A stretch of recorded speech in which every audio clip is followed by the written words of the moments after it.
Golden বুটের লড়াইয়ে এমবাপ্পেকে হারাতে কঠিন সমীকরণে মেসি।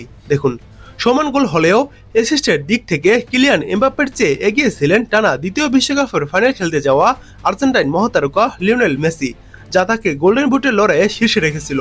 তবে সেমিফাইনালে বিশ্বকাপের দৌড়ে থামা ফ্রান্সের তৃতীয় স্থান নির্ধারণী মেসিকে ছাড়িয়ে গেলেন এমবাপ্পে। গোল্ডেন বুটের লড়াইয়ে তিনি প্রতিদ্বন্দ্বী তারকার সামনে কঠিন সমীকরণ এবার দাঁড় করিয়ে দিয়েছেন। গতকাল শনিবার দিবাগত রাতে তৃতীয় স্থান নির্ধারণী ম্যাচে ইংল্যান্ডের কাছে ফ্রান্স 6-4 গোলে হারলেও ব্যক্তিগত অর্জনের সম্ভাবনাটা জোরালো করেন এমবাপ্পে। জোড়া গোল করে তিনি চলতি বিশ্বকাপে নিজের গোল সংখ্যাকে 10-এ নিয়ে গেছেন, যা তাকে গোল্ডেন বুটের দৌড়ে শীর্ষে তুলে দিয়েছে। অন্যদিকে লিওনেল মেসির গোল সংখ্যা রয়েছে বর্তমানে 8টি। ফাইনালে স্পেনের বিপক্ষে মেসি 2 গোল করলেও তা গোল্ডেন বুট জয়ের জন্য যথেষ্ট হবে না, কারণ গোল সংখ্যা সমান হলে ফিফার ট্রাইব্রেকিং নিয়ম প্রযোজ্য হবে। প্রথম ট্রাইব্রেকার হলো অ্যাসিস্ট। এমবাপ্পে তৃতীয় স্থান নির্ধারণী ম্যাচে একটি অ্যাসিস্ট করে মোট 4টি অ্যাসিস্টে পৌঁছেছেন, যা মেসির অ্যাসিস্ট সংখ্যারও সমান।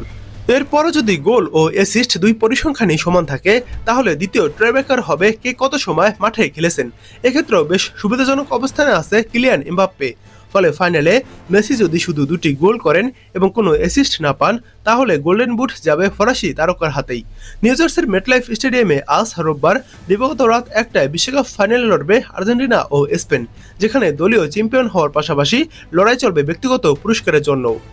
এর আগে ফিফা বিশ্বকাপে কখনো গোল্ডেন বুট জিততে পারেননি মেসি, তবে রেকর্ড 2বার তিনি গোল্ডেন বল বা বিশ্বকাপে সেরা খেলোয়াড়ের পুরস্কার জিতেছিলেন। অন্যদিকে 2022 সালে কাতার বিশ্বকাপে ফ্রান্স হারলেও সর্বোচ্চ 8 গোল করে গোল্ডেন বুট পেয়েছিলেন এমবাপ্পে। চলতি আসরে 10 গোলের পাশাপাশি মেসিকে ছাড়িয়ে বিশ্বকাপের ইতিহাসে সর্বোচ্চ 22 গোলের রেকর্ডও এখন দখলে ফরাসি অধিনায়কের। অর্থাৎ সহজ ভাষায় বলতে গেলে গোল্ডেন বুট জিততে মেসিকে যা করতে হবে তা হলো ফাইনালে স্পেনের বিপক্ষে হ্যাটট্রিক অথবা 3 গোল করতে হবে, অথবা 2 গোলের সঙ্গে অন্তত একটি অ্যাসিস্ট করতে হবে।